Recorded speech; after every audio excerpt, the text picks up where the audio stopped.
Hi friends, welcome to invest Karnataka. ಶುರು ಮಾಡೋಣ ನಮ್ಮ ಟಾಪಿಕ್ನ. ಅದಕ್ಕೂ ಮುಂಚೆ ನೀವಿನ್ನೂ ಸಬ್ಸ್ಕ್ರೈಬ್ ಆಗಿಲ್ಲ ಅಂದರೆ ಹೊಸದಾಗಿ ಚಾನಲ್ನ ವಿಸಿಟ್ ಮಾಡಿದರೆ ಒಂದ್ಸಾರಿ ಸಬ್ಸ್ಕ್ರೈಬ್ ಮಾಡಿ ನೋಡಿ. Because it's a free.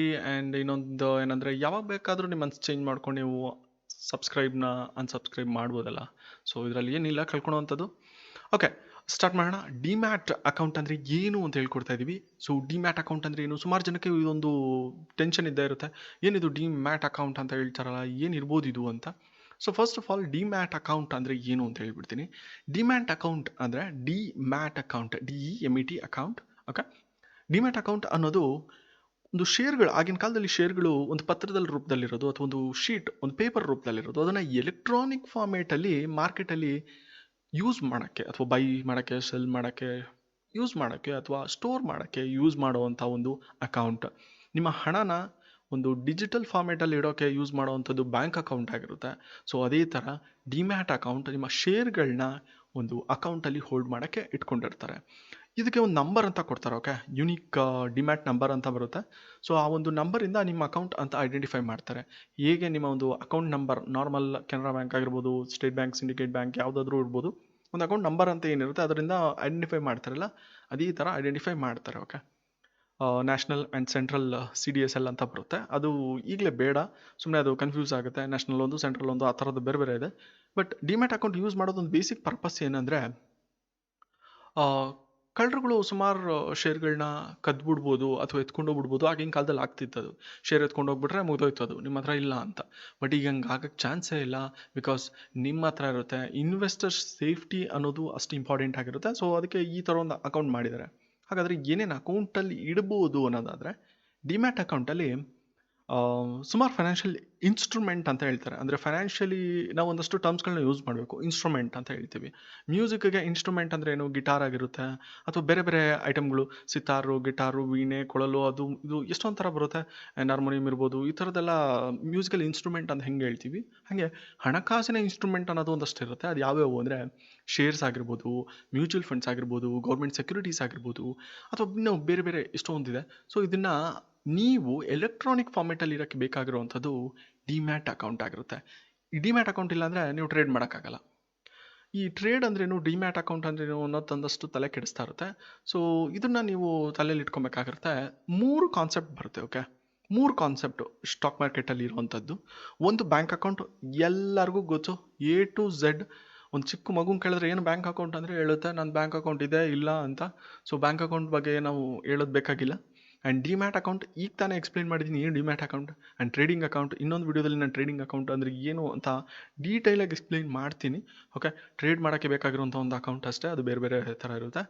Demat account ಬಂದು ಒಂದೇ ಇರುವಂಥದ್ದು, ಅಂದರೆ ಸೆಂಟ್ರಲ್ ಲೆವೆಲಲ್ಲಿ ಒಂದಿರುತ್ತೆ.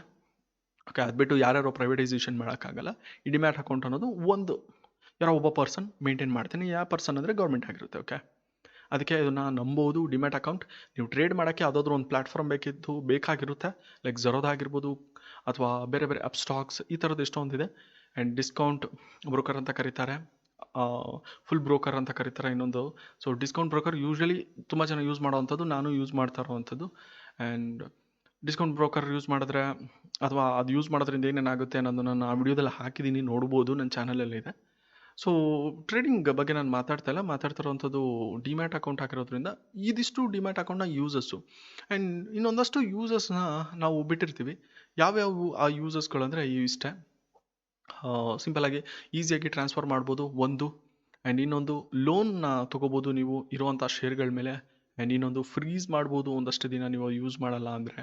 ಓಕೆ, ಕ್ವಿಕ್ಕಾಗಿ ಟ್ರಾನ್ಸ್ಫರ್ ಮಾಡ್ಬೋದು ಡಿಮ್ಯಾಟ್ ಅಕೌಂಟ್. ಆಗಿನ ಕಾಲದಲ್ಲಿ ನೀವು ಶೇರ್ನ ಸೆಲ್ ಮಾಡಬೇಕು, ಬೈ ಮಾಡಬೇಕು ಅಂದರೆ ಎಲ್ಲೋ ಹೋಗಬೇಕಿತ್ತು, ಕಾಯಬೇಕಿತ್ತು. ಶೇರ್ನ ಒಂದು ಸೆಲ್ ಮಾಡಬೇಕು ಅಂದರೆ ಸುಮಾರು ದಿನ ಆಗೋಗಿರೋದು. ಇವತ್ತು ಹಂಗಿಲ್ಲ. ಇವತ್ತು ನೀವು ಸೆಲ್ ಮಾಡಿದ್ರೆ ಇವತ್ತೇ ಬಂದು ಅಕೌಂಟಲ್ಲಿ ಇರುತ್ತೆ ನಿಮ್ಮೊಂದು ಶೇರ್ಗಳು. ಸೊ ನೀವು ಬೈ ಮಾಡಿದ್ರು ಕೂಡ, ಸೆಲ್ ಮಾಡಿದ್ರು ಕೂಡ ಇನ್ಸ್ಟೆಂಟಾಗಿ ಕ್ವಿಕ್ಕಾಗಿ ಟ್ರಾನ್ಸ್ಫರ್ ಆಗುತ್ತೆ. ಸ್ಪೀಡ್ ಅನ್ನೋದು ಈ ಒಂದು ಇದರಲ್ಲಿರುವಂಥದ್ದು. ಸೊ ಇದಿಷ್ಟು ಡಿಮ್ಯಾಟ್ ಅಕೌಂಟ್ ಆಗಿರುತ್ತೆ. ಆ್ಯಂಡ್ ಡಿಮ್ಯಾಟ್ ಅಕೌಂಟ್ ಹೇಗೆ ಓಪನ್ ಮಾಡೋದು, ಯಾವ ರೀತಿ ಅಂದರೆ, ನಿಮ್ಮ ಒಂದು ಟ್ರೇಡಿಂಗ್ ಅಕೌಂಟ್ ಯಾವ ಒಂದು ಸ್ಟಾಕ್ ಬ್ರೋಕರ್ ಹತ್ರ ಓಪನ್ ಮಾಡ್ತೀರಾ, ಅವರೇ ಒಂದು ಲಿಂಕ್ನ ಪ್ರೊವೈಡ್ ಮಾಡ್ತಾರೆ, ಕ್ಲಿಕ್ ನೆಕ್ಸ್ಟ್ ಅಂತ. ಅಲ್ಲಿ ಗೌರ್ಮೆಂಟ್ ವೆಬ್ಸೈಟಿಗೆ ಕರ್ಕೊಂಡು ಹೋಗುತ್ತೆ, ಅಲ್ಲೇ ರಿಜಿಸ್ಟರ್ ಮಾಡುತ್ತೆ. ಅದೇ ನೀವು ಹೊಸ್ದಾಗಿ ಪ್ರೋಸೆಸ್ ಮಾಡೋದು ಬೇಕಾಗಿರಲ್ಲ. ಮಾಡೋಂಗಿದ್ರೆ ಮಾಡ್ಬೋದು, ನೋ ಪ್ರಾಬ್ಲಮ್. ಅದು ನೀವು ಹಿಂಗೆ ಟ್ರೇಡಿಂಗ್ ಅಕೌಂಟೇ ಮಾಡಬೇಕು ಅನ್ನೋದು ಏನಿರಲ್ಲ. ಸೊ ಓಕೆ, ಇದಿಷ್ಟು ಡಿಮ್ಯಾಟ್ ಅಕೌಂಟ್ ಆಗಿರುತ್ತೆ. ನೀವು ಆಮೇಲೆ ಬೇಕಾದರೂ ನಿಮ್ಮ ಒಂದು ಅಕೌಂಟ್ನ ಓಪನ್ ಮಾಡ್ಕೊಬೋದು, ಟ್ರೇಡಿಂಗ್ ಅಕೌಂಟ್ನ. ಯೂಶಲಿ ಏನು ಮಾಡ್ತಾರೆ ಅಂದರೆ ಒಂದು ಪ್ರೋಸೆಸ್, ಬ್ಯಾಂಕ್ ಅಕೌಂಟ್ ಓಪನ್ ಮಾಡ್ತಾರೆ, ಟ್ರೇಡಿಂಗ್ ಅಕೌಂಟ್ ಓಪನ್ ಮಾಡ್ತಾರೆ, ಡಿಮ್ಯಾಟ್ ಅಕೌಂಟ್ ಓಪನ್ ಮಾಡ್ತಾರೆ. ಇದೊಂದು ಪ್ರೋಸೆಸ್ ಆಗಿ ಈಗ ಇರೋವಂಥ ಪ್ರೋಸೆಸ್ಗಳಿದು. ಸೊ ನಾನು ಕ್ಲಿಯರ್ ಮಾಡಿದೆ ಅನ್ಕೊತೀನಿ ನಿಮಗೆ ಏನೇನಕ್ಕೆ ಈ ಒಂದು ಡಿಮ್ಯಾಟ್ ಅಕೌಂಟ್ನ ಯೂಸ್ ಮಾಡ್ತಾರೆ. ಆ್ಯಂಡ್ ಡಿಮ್ಯಾಟ್ ಅಕೌಂಟ್ ಅನ್ನೋದು ಯಾವ ರೀತಿ ಒಂದು ನಂಬರ್ ಕೊಟ್ಟಿರ್ತಾರೆ, ಏನಕ್ಕೆ ಯೂಸ್ ಮಾಡ್ತಾರೆ, ಏನೇನು ಫೈನಾನ್ಷಿಯಲ್ ಇನ್ಸ್ಟ್ರೂಮೆಂಟ್ ಅಂದರೆ ಏನು ಅನ್ನೋ ಒಂದು ವರ್ಡ್ ತಿಳ್ಕೊಂಡ್ರಿ. ಯಾಕಂದರೆ ತುಂಬ ಇಂಪಾರ್ಟೆಂಟ್ ಅದು ಒಂದು ಫೈನಾನ್ಷಿಯಲ್ ಆಸ್ಪೆಕ್ಟಲ್ಲಿ, ಅಥವಾ ಒಂದು ಫೈನಾನ್ಸ್ ಬಗ್ಗೆ ಮಾತಾಡಬೇಕಾದ್ರೆ ಫೈನಾನ್ಷಿಯಲ್ ಇನ್ಸ್ಟ್ರೂಮೆಂಟ್ ಅನ್ನೋದು ತುಂಬ ಮಾತಾಡ್ತೀವಿ. ಸುಮಾರು ಬುಕ್ಗಳಲ್ಲಿದೆ, ಲೈಕ್ PUC ಬುಕ್ಗಳಲ್ಲೆಲ್ಲ ಇದೆ, ಕಾಮರ್ಸ್ ಬುಕ್ಗಳಲ್ಲಿ ಇದ್ರ ಬಗ್ಗೆ ಜನರಲ್ ಸ್ಟಾರ್ಟಿಂಗ್ ನೀವೇನಾದರೂ ಕಾಮರ್ಸ್ ಓದಿದ್ರೆ ಇದೆಲ್ಲ ನೆನಪಿಗೆ ಬರ್ತಾ ಇರುತ್ತೆ. ಸೊ ಇನ್ವೆಸ್ಟರ್ಗೆ ಹೆಲ್ಪ್ ಆಗಲಿ ಅನ್ನೋಗೋಸ್ಕರ ಒಂದು ಮೆಥಡ್ ಇದು. ಸ್ಪೀಡ್ ಆಗಲಿ, ಒಂದು ಡಿಜಿಟಲೈಸೇಷನ್ ಅಥವಾ ಒಂದು ಖಾಸಗೀಕರಣ ಅಂತ ಏನು ಹೇಳ್ತಾರೆ, ನಾವು ಈಗ ಕೆಲಸಗಳಾಗ್ತಾ ಇಲ್ಲ ಅಂದರೆ ಖಾಸಗೀಕರಣ ಮಾಡ್ತಾರೆ ನನಗೆ, ಇದು ಡಿಜಿಟಲೈಸೇಷನ್ ಮಾಡೋಕ್ಕೆ ಒಂದು ವೇ ಮಾಡಿದ್ದಾರೆ. ಸೊ ಯಾರ್ಯಾರೋ ಪ್ರೈವೇಟ್ ಅವರು ತೊಗೊತಾರೆ ಅಂದ್ಬಿಟ್ಟು ಗೌರ್ಮೆಂಟೇ ಒಂದು ಡಿಮ್ಯಾಟ್ ಅಕೌಂಟ್ ಅನ್ನೋ ಒಂದು ಪ್ರೋಸೆಸ್ಸು. UPI ಅನ್ನೋದು ಕೇಳಿರ್ತೀರ ನೀವು. ಯಾವುದೇ ಒಂದು ನೀವು ಪೇಮೆಂಟ್ ಮೋಡ್ ಇಟ್ಕೊಂಡ್ರು, ಫೋನ್ಪೇ ಇರ್ಬೋದು, ಗೂಗಲ್ ಪೇ ಇರ್ಬೋದು, ಪೇಟಿಎಮ್ ಇರ್ಬೋದು, UPI ಮುಖಾಂತರನೇ ಹೋಗುವಂಥದ್ದು. Finally UPI password ಹಾಕಲೇಬೇಕು.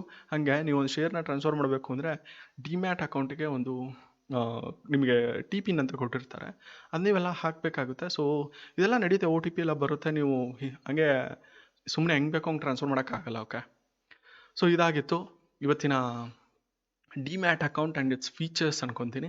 ಫೀಚರ್ಸ್ ಅಂದರೆ ಅದನ್ನು ಹೇಗೆ ನಾನು ಹೇಳ್ಬೋದು, ಅದನ್ನು ಅಷ್ಟು ಚೆನ್ನಾಗಿ ಹೇಳಿದ್ದೀವಿ. ಆ್ಯಂಡ್ ನೆಕ್ಸ್ಟು ಟ್ರೇಡಿಂಗ್ ಅಕೌಂಟ್ ಅಂದರೆ ಏನು, ಡಿಮ್ಯಾಟ್ ಅಕೌಂಟ್ಗೂ ಟ್ರೇಡಿಂಗ್ ಅಕೌಂಟ್ಗೆ ಹೆಂಗೆ ಡಿಫ್ರೆನ್ಸ್ ಇರುತ್ತೆ ಅನ್ನೋದು ವಿಡಿಯೋ ಮಾಡ್ತೀನಿ. ಇನ್ನು ಸಬ್ಸ್ಕ್ರೈಬ್ ಆಗಿಲ್ದಿರ ನೋಡೋಣ ಹೆಂಗೆ ಮಾತಾಡ್ತಾನೆ, ಅಥವಾ ಈ ವಿಡಿಯೋದಲ್ಲಿ ಏನಾದರೂ ಒಳ್ಳೆ ಕಂಟೆಂಟ್ ಇರುತ್ತಾ ಅಂತ ಏನಾದರೂ ನೋಡ್ತಿದ್ರೆ ಆಲ್ವೇಸ್ ಒಂದು ಹೇಳ್ತೇನೆ, ನಾನು ಕಷ್ಟಪಟ್ಟು ವಿಡಿಯೋ ಮಾಡ್ತಾಯಿದ್ದೀನಿ, ನೀವು ಸಬ್ಸ್ಕ್ರೈಬ್ ಆಗಿ, ಅದು ವೇಸ್ಟ್, ಅದು ಹೇಳಬಾರ್ದು. ನಾನು ಕಷ್ಟಪಡ್ತೀನಿ, ನಾನು ವಿಡಿಯೋ ಮಾಡ್ತೀನಿ, ಅದೆಲ್ಲ ನಿಮಗೆ ಈ ವಿಡಿಯೋಯಿಂದ ಯೂಸ್ ಆಗ್ತಿದ್ರೆ, ಯೂಸ್ ಆಗಿದ್ದರೆ, ಅದು ಏನೋ ಒಂದು ಒಂಚೂರಾದರೂ ಕಲ್ತ್ರಿಗೆ ಏನಾದರೂ ಅನ್ನೋದಾದರೆ ಸಬ್ಸ್ಕ್ರೈಬ್ ಮಾಡಿ. ಯಾಕೆಂದರೆ ಇದೇ ಥರ ಕಂಟೆಂಟ್ಗಳು ನಿಮಗೆ ಸಿಗ್ತಾ ಇರುತ್ತೆ. ಸೊ ಅಷ್ಟು ಮಾತ್ರ ಹೇಳ್ಬೋದು. ವಿಡಿಯೋ ನೋಡಿದ್ದಕ್ಕಾಗಿ ಧನ್ಯವಾದಗಳು. ಆ್ಯಂಡ್ ಮುಂದಿನ ವಿಡಿಯೋದಲ್ಲಿ ಸಿಗೋಣ ಸ್ನೇಹಿತರೆ. ಅಲ್ಲಿವರೆಗೂ ಬಾಯ್.